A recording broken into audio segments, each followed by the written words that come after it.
Hello my dear teachers and friends. इस बार के क्वेश्चन पेपर में बहुत कैंडिडेट्स ने मुझे मैसेज किया है कि उनको असर्शन एंड रीजनिंग पूछी गई थी। पेपर में बहुत ज्यादा असर्शन रीजनिंग था या मैच द फॉलोइंग था, और फिर वो कुछ क्वेश्चंस को हैंडल और टैकल नहीं कर पाए। तो अगर आप अभी एग्जाम देने जा रहे हैं तो आप ये सेशन सुन सकते हैं, ध्यान में रख के जा सकते हैं। और अगर आपका एग्जाम हो चुका है तो आपको लगता है आप क्वालिफाई होने वाले हैं, तो बहुत ही बढ़िया बात है। और अगर आपको कुछ भी डाउट है कि नहीं क्वालिफाई होगा, तो मेरी सजेशन है, अभी जनवरी तो ये हो गया है एग्जाम, अब आपको जून के लिए प्रिपरेशन स्टार्ट कर लेनी चाहिए। ठीक है, तो पहले दिन से ही अगर हम प्रिपरेशन स्टार्ट करें तो 6 मंथ्स का बर्डन नहीं लगेगा। तो अब तक आप मेरे चैनल से नहीं जुड़े तो आ जाइए मेरे साथ। मैं हमेशा बोलती हूँ बुक्स पेन लेके आइए, नोट्स बनाइए। तो आज मैं कुछ 5 क्वेश्चंस आपको असर्शन एंड रीजनिंग की कराऊंगी, और ये मिक्स है पेपर 1 की। ओके, तो चलिए असर्शन और रीजनिंग को पढ़ते हैं। मेरी प्लेलिस्ट है बहुत सारी पेपर 1 और पेपर 2 की, जिसमें मैंने वीडियोस अपलोड किए। तो काफी बार मैंने कॉमर्स में भी और जनरल पेपर 1 में भी असर्शन और रीजनिंग सॉल्व कराए। हमें क्या याद रखना है असर्शन और रीजनिंग के लिए? Both statements can be independently true, both statements may be independently false, अगर ऑप्शन दिया हो तो। ठीक है, तो चारों ऑप्शंस के लिए देखना है। अगर ऑप्शंस में दोनों फॉल्स नहीं है तो वो पॉसिबिलिटी नहीं है। और दोनों करेक्ट हो कि उनके बीच में रिलेशनशिप हो या उनके बीच में नहीं हो, बस यही ऑप्शंस आते हैं। ठीक है, तो असर्शन और रीजनिंग को याद रखना है, पहले हमेशा इंडिपेंडेंटली पढ़ना है और मन में कुछ सोच के नहीं पढ़ना है। तो पहले हम इंडिपेंडेंटली पढ़ते हैं। Assertion, a hypothesis must be testable. ठीक है, एक हाइपोथेसिस को टेस्टेबल होना जरूरी है, ऐसा स्टेटमेंट कह रही है। अगर आप पीएचडी कर रहे हो, रिसर्च के स्टूडेंट हो, या आपका रिसर्च बेसिक भी नॉलेज है, तो यस, हाइपोथेसिस को हमेशा हम टेस्टिंग ही करते हैं। तो ए तो करेक्ट होना ही चाहिए। तो जब ए करेक्ट है ना, तो मेरा ऑप्शन नंबर 4 एलिमिनेट हो जाएगा। ओके, तो अब 3 में से आंसर बनेगा। रीजनिंग पढ़ लेते हैं। A hypothesis is a tentative answer to a research question that can be verified by empirical data। क्या कह रहे हैं? हाइपोथेसिस एक टेंटेटिव आंसर होता है किसका? रिसर्च क्वेश्चन का, जिसको हम वेरीफाई करते हैं एम्पिरिकल डेटा। अब एम्पिरिकल डेटा मतलब हम खुद जाके कुछ वेरीफाई करेंगे, सर्च करेंगे। ठीक है, तो ये करेक्ट एक्सप्लेनेशन है। तो इसका मतलब क्या, ये दोनों में रिलेशन है। तो अभी हम वो भी एनालाइज करते हैं। ठीक है, मैंने पिछले वीडियो में बताया था कुछ ज्वाइनिंग वर्ड्स जैसे बिकॉज एंड को अदर जोड़ सकते हैं। तो सबसे पहले पता होना चाहिए हाइपोथेसिस क्या है। तो अगर मैं बोलूं यहाँ पर both A and R are true and R is the correct explanation. ठीक है, क्यों वो इसको एक्सप्लेन कर रहा है देखते हैं। A hypothesis must be testable. ठीक है, ये टेस्टेबल होना चाहिए। And what is hypothesis? It is a tentative proposition, tentative assumption, tentative hunch about relationships that can be tested using data. जैसे प्राइस और डिमांड वेरिएबल, उनकी relationships, summer and increase in sales of ice cream, ये हो सकता है। तो हम क्या करते हैं, हम ये गेस करते हैं पहले, और हम उसको प्रूव करते हैं किसके थ्रू? Using data making. तो यहां पर अब क्या होगा, it makes the R statement correct explanation, मतलब R is correct explanation for why hypothesis must be testable. तो ये दोनों एक ही चीज के बारे में बता रही है, और पहले वो बोल रहे हैं वो हम टेस्ट करते हैं, वो दूसरे में बता रहे हैं हम टेस्ट करके क्या करते हैं। ठीक है, तो hypothesis is a tentative answer to a research question that can be verified by empirical data. तो यहाँ पर आपका करेक्ट ऑप्शन बनता है both A and R are true and R correctly explain से। तो दोनों में रिलेशन था, दोनों हाइपोथेसिस की बात कर रहे थे, और नीचे वाला जस्टिफाई कर पा रहा था कि ऊपर टेस्टिंग की बात क्यों हो रही। ओके, तो ऐसे अगर आपको रिलेशनशिप लगती है तो आंसर करेक्ट बनना चाहिए। बेसिक नॉलेज होनी इसके लिए बहुत ही जरूरी है। अब देखिए मोस्टली यही ऑप्शंस आते हैं चारों। Both A and R are true and R is the correct explanation. Both A and R are true but R is not the correct explanation. A is true but R is false and A is false but R is.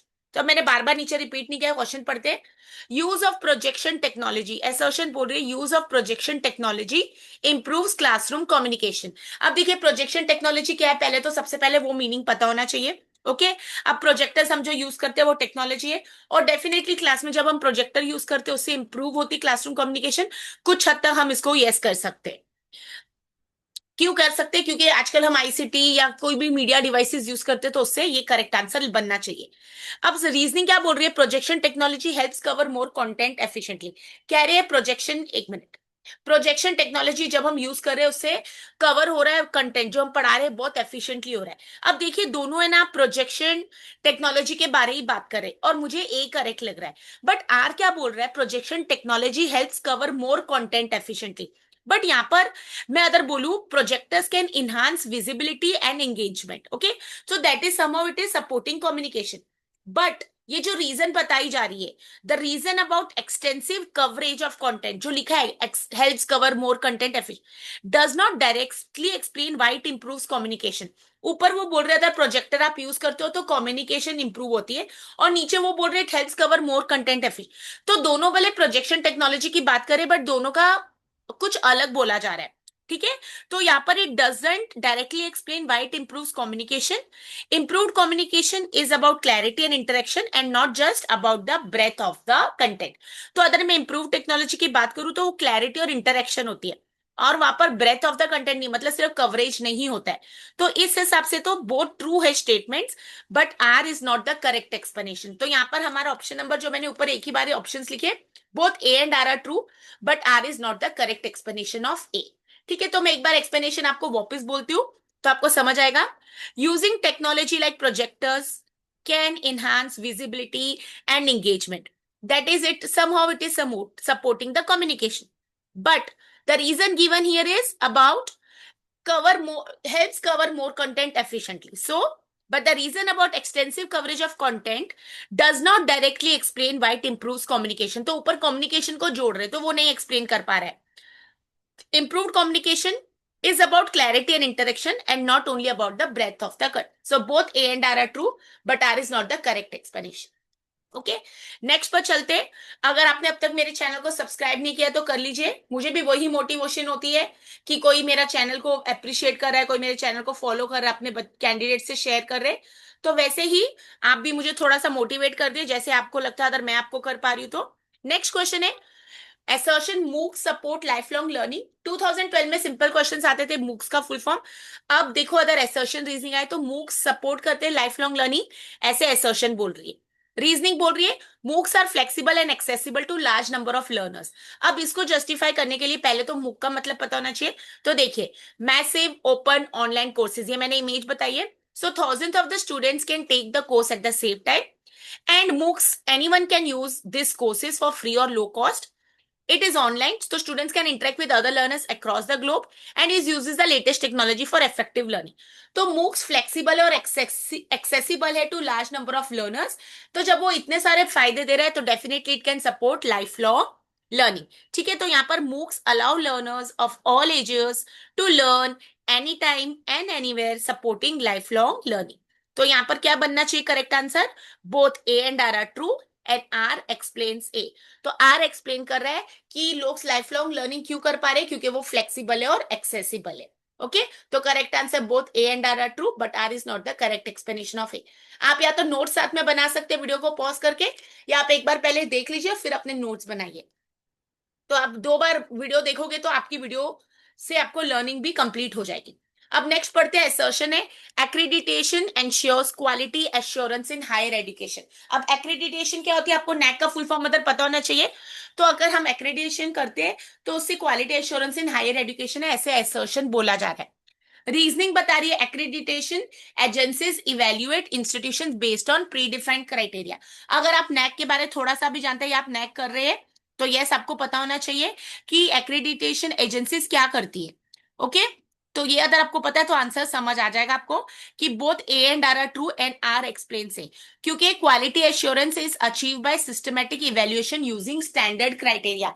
अब नैक कैसे बताता है कि कौन सा college A grade है या उसका कितना मार्क्स उसको आए, या फिर अभी जो बाइनरी आया है। तो एक्रेडिटेशन ये जो एजेंसीज होती है ये लोग क्या करते हैं, ये क्वालिटी चेक करते हैं, और कैसे using some systematic evaluation and based on some standard criteria. तो वही यहीं पर बोल रहे हैं, असर्शन बता रही है एक्रेडिटेशन एंश्योर्स क्वालिटी एश्योरेंस। तो क्वालिटी एश्योरेंस को कैसे मेजर कर रहे हैं, जो रीजनिंग एक्सप्लेन कर रही है, accreditation agencies evaluate institution based on pre defined criteria.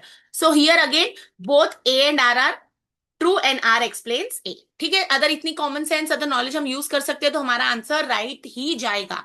Next पढ़ लेते हैं, और ये आज का लास्ट क्वेश्चन है।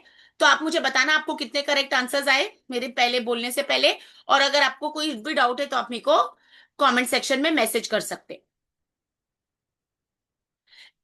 assertion sustainable development meets the needs of the present without harming future generations. अगर आप इसको एक एक्सप्लेनेशन पता है सस्टेनेबल डेवलपमेंट क्या है, तो यस ये करेक्ट है। ठीक है, सस्टेनेबल डेवलपमेंट यही है कि हम आज की जरूरतें पूरी करें बट फ्यूचर में आने वाली जनरेशन के लिए कुछ मिस नहीं हो जाए, इतना ज्यादा यूज नहीं करके जा रहे। रीजनिंग क्या बोल रही है, sustainable development focus is only on economic growth. तो here if you know there are three pillars. ठीक है, सस्टेनेबिलिटी के एक होता है इकोनॉमिक पिलर जो पैसों फाइनेंस का भी ध्यान रख रहा है, एक होता है सोशल जो सोसाइटी का ध्यान रखता है, और इन्वायरमेंटल कंसर्न्स होते हैं। ठीक है, तो ये तीन पिलर्स होते हैं सस्टेनेबल के, economic social and environmental, and not just economic growth. तो यहाँ पर सिर्फ इकोनॉमिक ग्रोथ पर फोकस नहीं करता है। तो here only which statement is correct, A is true and R is false. ठीक है, sustainable development balances economic social and environmental concerns. तो अब आप लिख सकते हो अपने डायरी में नोट्स में, इकोनॉमिक सोशल एंड इन्वायरमेंटल के थ्री डायमेंशन है, थ्री पिलर्स है, and it does not only focus on economic growth. So E is true in are is for. अगर मैं 10 मिनट में आपको चार कॉन्सेप्ट्स करा सकती हूँ तो आप भी ये मेहनत कर सकते हैं। मेरे चैनल से जुड़े रहिए, मैं कोशिश करूंगी आप सबके लिए टाइम निकाल के कंटेंट क्रिएट करने की। और अगर आपको लगता है कि मैं आपके कॉलेज में आके सेशन डिलीवर कर सकती हूँ तो आप मुझे इनवाइट भी कर सकते हैं। ठीक है, फिर मैं मिलती हूँ नेक्स्ट सेशन में। अगर आपका कल एग्जाम है तो ऑल द बेस्ट, और मे यू ऑल क्वालिफाई। और मेरे चैनल पर बहुत सारी वीडियोस अपलोड आप देख सकते हैं। और रिसर्च सीखे भी एक पीएचडी की मेरी पूरी प्लेलिस्ट है जिसको आप चेक करके title of the videos check करके आप अपने जो भी रिसर्च स्टेज पर है वो आपको देखिए अदर हेल्प होती है तो। ठीक है, मुझे कमेंट करके जरूर बताइए कि अदर मैंने आपके ये टीचिंग जर्नी या रिसर्च जर्नी में अदर कुछ कंट्रीब्यूट किया है। Okay, see you in the next session.